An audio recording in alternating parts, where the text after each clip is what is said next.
I think that some of the concern about how much trust you want to put in AI depends on what can go wrong. If you think about what can go wrong with a Waymo versus what can go wrong with the robo umpires that the MLB has been testing, what can go wrong there in terms of harm is a grave difference.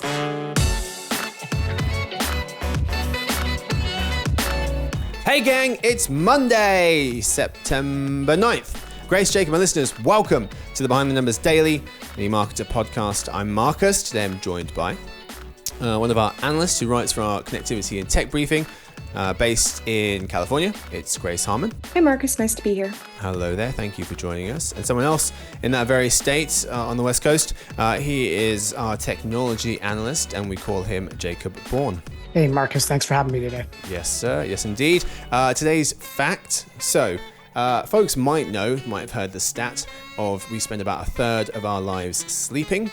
However, some other numbers on what we do with our time throughout our lives. We spend 1 year of our entire lives socializing.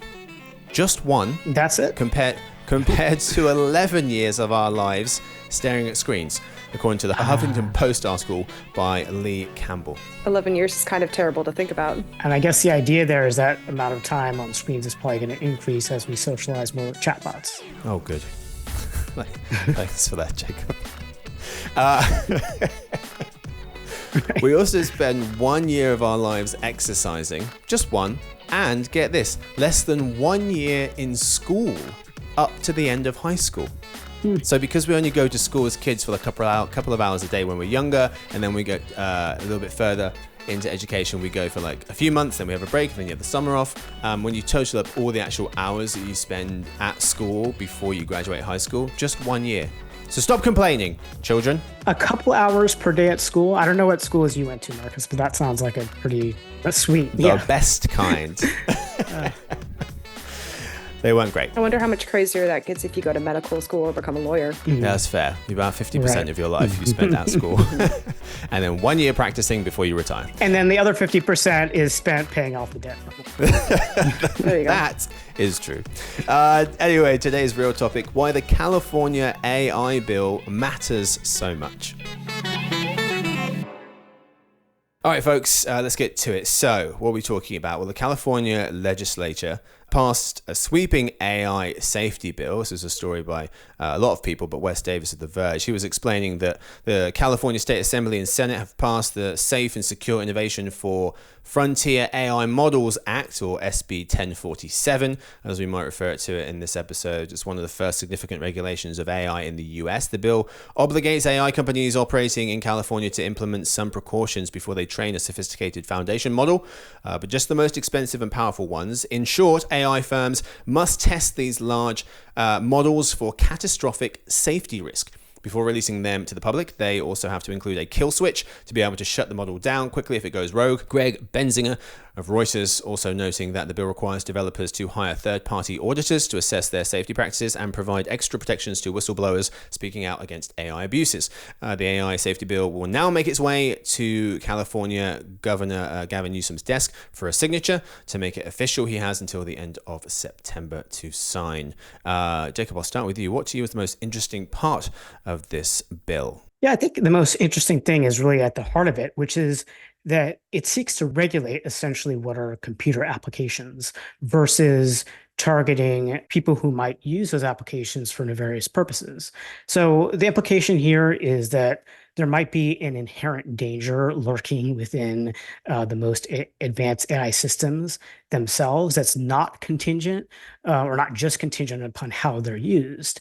And I think the kill switch is the greatest point there, that it shows that there's concern about a future when AI gets so advanced that it could just run amok on its own. Mm-hmm. I want to throw this question out there because Kelsey Piper of Vox was saying, to talk about your point of kind of the danger lurking within these models, is AI more like cars or Google? Or Google search, basically. So here's what she's saying. So if I build a car that is far more dangerous than other cars, don't do any safety testing, release it, and it ultimately leads to people getting killed, I would probably be held liable and have to pay damages, if not criminal penalties.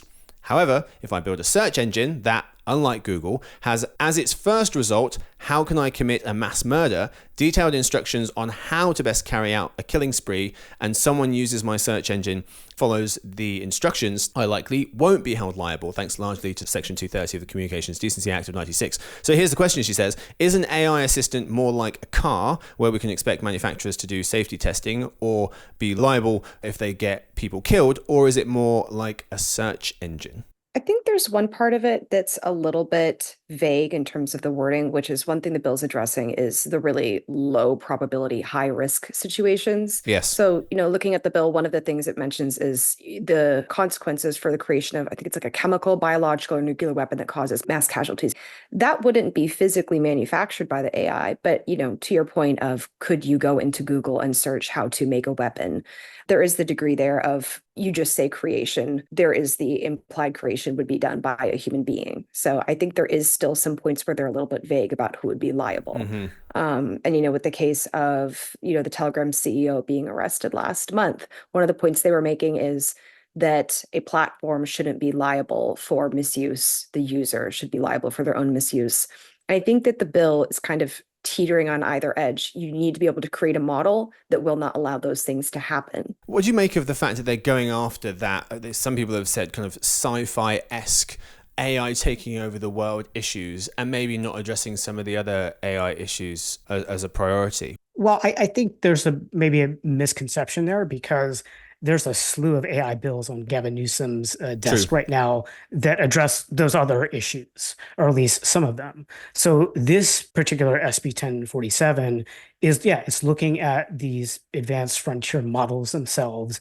And it's a bit forward-looking in terms of kind of addressing some concerns among many, I think, prominent AI researchers that as they become more powerful, the risks for things really going awry increase.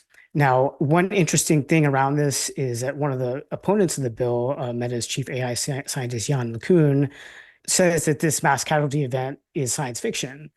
Mm-hmm. But it's kind of interesting then, well, if it's science fiction, then I guess there's no need for AI companies to worry about liability from the bill. So that's true. So that was one of the points that jumped out to me is how divided folks are on this, because one of the three godfathers of AI or machine learning, Jan LeCun, who you mentioned, is skeptical, as you pointed out, of AI's catastrophic potential, whilst the other two, Yoshua Bengio and Geoffrey Hinton, are more concerned and welcome the new bill. AI company Anthropic is cautiously supportive. OpenAI says no thank you. So this is a rather controversial, is probably a bit of a strong word, but you do have people on both sides of this bill for and against it. But to push back a bit on the idea that this bill does prevent or will significantly prevent a cataclysmic event from happening, I'm wondering if the rules are a too little too late measure, because the bill says that you have to test them rigorously, these models. But Greg Benzinger of Reuters again was saying the new bill would also give the state attorney general the power to sue if developers are not compliant, particularly in the event of an ongoing threat,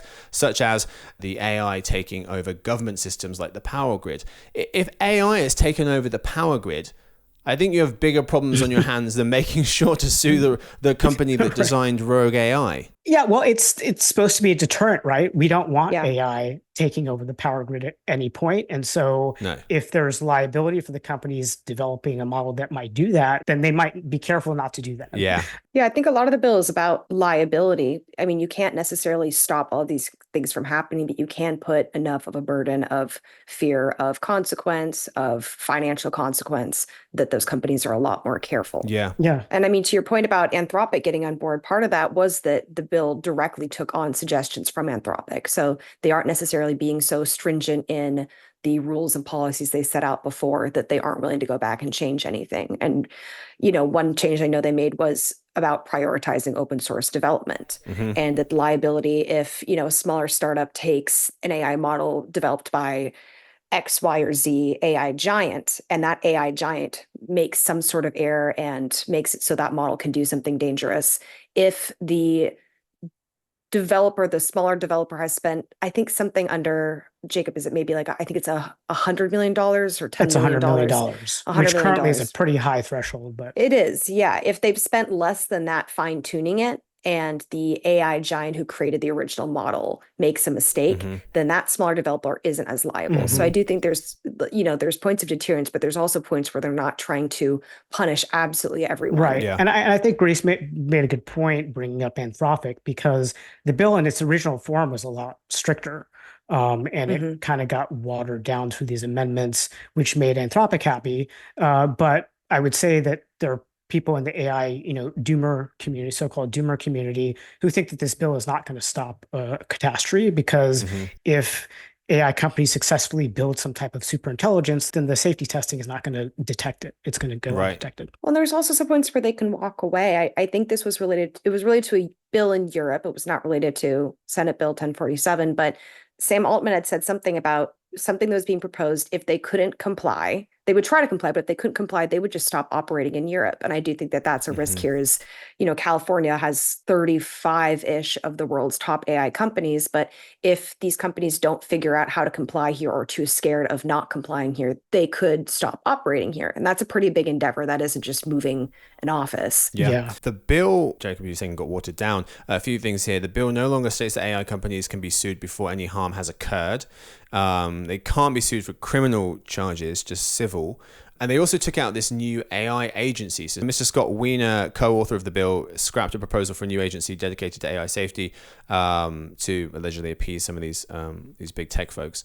So there is definitely some things that have been taken out of the original bill. I want to circle back to this idea of whether AI can even be regulated, given how amorphous it is. Because Alison Snyder of Axios is writing, unlike computer programs that use a set of rules to produce the same output each time they are given one input, Gen AI models find patterns in vast amounts of data and produce multiple possible answers from a single output. The internal mechanics of how an AI model arrives at those answers aren't visible, leading many researchers to describe them as black box systems, she says. And she cites Peter Lee, president of Microsoft Research, who says the unknowns about what happens in a large language model between input and output echo observations in other areas of science where there is an inexplicable middle, as it's called. What do we make of this idea that because AI is so amorphous and we can't get our arms around it as a concept, or in terms of trying to rationally think through all the different computations or possibilities of what the output might be, and what happens in that inexplicable middle between input and output, that the idea of really regulating it is, what's the right word? Not fiction. Impossible. A bit of a fantasy. Yeah, exactly. Yeah. I mean, two things. I mean, one, I think it's because of this amorphous aspect that's where the risk is, right? Because you don't really fully know what it's going to do. But I think it's really more, again, that gap between what goes in and then what comes out of the model that's amorphous. But the technology that builds AI is not amorphous. I mean, it's really three components. It's AI chips, it's algorithms, and then it's data. And when you look at those ingredients, then you can see that, well, there is probably a pathway to sensible regulation by regulating those three things that make up the model. There's also the human element that this is trying to address as well. And that is actually the human element of what people can do to make the models better, because this is including some whistleblower protections. So it isn't always going to be the executives at the company that can notice when something's going wrong with the model, when there's a vulnerability, when there's something that needs to be tightened up. Yeah. I mean, it's especially relevant considering everything that's going on with outcries from former OpenAI employees. I think they only got rid of some of their policies against whistleblowers earlier this year. So I do think that that's an important part of it, is that it's, like Jacob said, it's not entirely vague how these are being created. The prompts are written. Grace, I think that's a great point to bring up about the whistleblower protection, because actually right now, OpenAI, there's a report that OpenAI is looking to hire people to investigate its own employees because it's worried about this internal threat. And it could be, things getting leaked, but it also potentially could be a whistleblower or things of that nature, showing that there's a lot of risk in what they're doing. And I think there is some implicit acknowledgement of that in trying to keep things under wraps at the organization. It's odd to have those fears of leaks too, because I mean, Anthropic put out its prompts, and now you can go back and see, over time how they've changed what the Claude models are told that they can and can't do. And some of the things are, kind of benign. It's not allowed to apologize. And some of them are a little scarier in wording. Mhm. It's supposed to act as if it's face blunt. It's supposed to act as if it doesn't have political views. So, there's the fear of leaks, but to a degree, I think those leaks help to create more brand and consumer trust. Mhm. What do you both make of this hurdle for AI? Because there's another line from Mr. Lee of Microsoft Research, and he's basically talking about what I interpret it as we are okay with humans being flawed, but not computers. And he says that with Gen AI, we are now for the first time allowing ourselves to fantasize about the possibility of computers doing highly skilled knowledge work. That sort of work, he adds, isn't about achieving perfection, but being effective and trustworthy. However, I don't know if people are comfortable with computers just being effective and trustworthy and not necessarily being perfect. I liken it to self-driving cars. It seems like it's very hard for people to trust self-driving cars. If you look at the numbers, 40,000 Americans killed every year by climbing into a car with human drivers. 94% of motor vehicle crashes are caused by driver error, according to National Highway Traffic Safety Administration. And about a third of serious car crashes could be prevented by autonomous vehicles, according to a study published in the Journal of Safety Research. Despite this, people trust driverless cars less, I think because they want them to be perfect, not just effective and trustworthy. Two quick numbers on that. According to Forbes Advisor survey, just 12% of people are trusting of driverless cars versus 46% of Americans who are either very or somewhat untrusting. And according to a AAA survey, 9% of people, so a similar share, people would trust a car that drove itself, with 66% saying they're afraid of self-driving cars. So what I'm saying here is I think people want their AI to be perfect. I don't know if that's possible. I don't think they're going to accept just effective and trustworthy as a compromise. Yeah, I mean, I think a couple of things. One is in terms of this SB 1047, the focus really is on models that don't even really exist yet. AI companies want to make really powerful AI, like agentic AI, that can do things and operate in the background on its own. And that's where the concern comes in, that it's potentially, if they're successful, it could do things that are beyond the capabilities of people, like shutting down the power grid in a country, for example, or something like that. And so that's really, I think, part of what the bill is concerned about. The other thing is, I mean, AI is not an individual. Like when we're thinking about people driving cars, it's like, well, okay, do you trust a drunk driver more than AI driving a car? Well, probably not. But we do trust people who are competent and sober driving cars, right? So I think we trust individual people who are in the right frame of mind to drive a car. But AI is not an individual; it's a system, and the system might have an inherent flaw, that maybe a person might not. I think that some of the concern about how much trust you want to put in AI depends on what can go wrong. If you think about what can go wrong with a Waymo versus what can go wrong with the robo umpires that the MLB has been testing, what can go wrong there in terms of harm is a grave difference. And, I think Jacob had a great point that we're not necessarily thinking right now about what can Claude do so wrong that it would cause massive harm. It's what can these models do in 3, 4, 5, 10 years. Yeah. So I think it's good that we're starting to think about now and actually write out what could really go wrong. Again, like a creation of a chemical or biological weapon. Yeah. That can't really be done right now. But if we don't start talking about it now, then I think it's going to be a lot harder to implement rules for liability later on. It seems like California residents would like AI to be regulated. Found one survey, 70% of residents were in favor of the bill, with even higher approval ratings among Californians working in tech. This is according to an AI Policy Institute survey. I think the institution was in favor of this bill. Let's end quickly with what Cecilia Kang of the New York Times was writing, which was that the new bill might set the national standard for regulating the new tech. Grace, how likely is it that this new AI bill spreads across the country from California? I think it's unlikely that it happens fast because it's just not that big of a priority for that many other states. Again, with the concentration of AI companies that are here, it just wouldn't be as relevant in a lot of other states. Maybe Washington, New York, maybe Maryland or Michigan, because they have a lot of tech companies, but I just don't think there's going to be that many states that feel the need to hop on this as quickly. And I guess that would change depending on if we're talking about companies that can be held liable for incidents in other states, but in terms of where the developers actually are and where the tech is coming out of, I think California, it makes sense that I'm not going to say we're, because not everyone lives here. It makes sense that California is hopping on this so quick. Yeah. I could see it spreading. I just don't see it being a priority for Senates and assemblies when there are other things on the table. Jacob, where do you land? Yeah, first of all, we have to see if it passes. Yeah, it's not a done deal. We might see Newsom approve the other AI bills, sign the other AI bills, but not this one. I think the more specific AI bills that deal with things like bias and autonomous vehicles and things like that, I can see other states certainly crafting similar bills to those. If California does pass SB 1047, I think there will be some states that do something similar. Other countries might actually look to craft, similar legislation using it as a framework.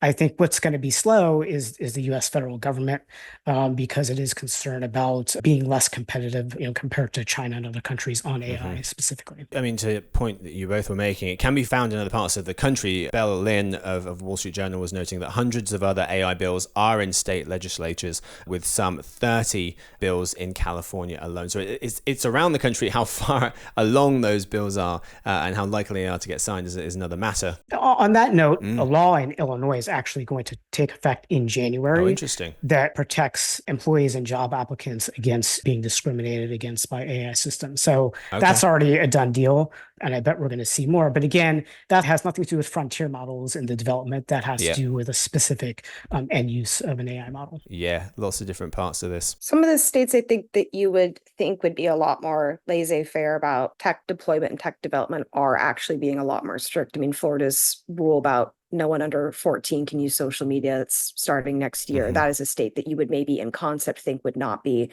hopping as quickly on creating these regulatory rules. They are. So if you zoom right out, it seems like Americans wouldn't mind a bill that holds AI companies accountable. Circling back to the original purpose of this SB 1047 bill in California, 73% of voters believing AI companies should be held liable for harms from technology they create, compared to just 11% that believe that they should not. It's 2023 survey from the AI Policy Institute. That's what we've got time for this episode. I want to thank my guests for hanging out with me today.